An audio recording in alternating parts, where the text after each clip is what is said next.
आईच झालं की हाय हॅलो नमस्कार. वडिलांशिवाय जन्म नाही, वडिलांसारखा आधार नाही, वडिलांसारखं प्रेम नाही, वडिलांसारख्या दिशा देणारा रागीट माणूस कोणी नाही.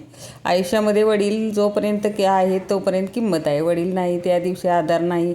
ही गोष्ट लक्षात असली पाहिजे. म्हणजे आहेच, कारण आज तुम्हाला मी हे का सांगते, आज फादर डे आहे. त्यामुळं तर मी तुम्हाला सांगते, मी माझ्या घरी ना कधीच वडिलांच्या समोर, वडील शिकवायचे आम्हाला भाकरी वगैरे करायला. आई शेतात जायची आणि वडील कधीतरी लवकर घरी आलेले असले की त्यांना भरपूर काळजी.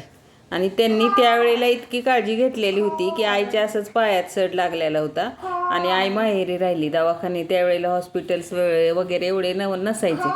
मग तिला आयुर्वेदिक उपचार चालू होते. आणि त्यावेळेला वडिलांनी आमच्या ना 3 बहिणी होतो आम्ही त्यावेळेला, लहान लहान. मग 3 बहिणींना आमच्या वडिलांच्या जवळ ठेवलेलं आईनं. आणि आईच्या पायावर आयुर्वेदिक उपचार चालू होता. तर तेवढ्या वेळात वडील शिकवायचे आम्हाला.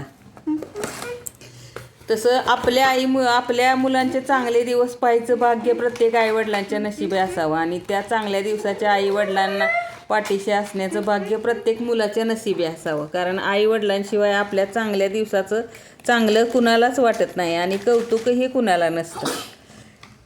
तर त्यासाठीच मला सांगायचं आहे की आपले आईवडील असतात तोपर्यंतच आपलं कौतुक, आणि आपल्याला आपल्या आईवडिलांचं कौतुक असतं आणि त्यांच्यासमोर सगळं शिकावं.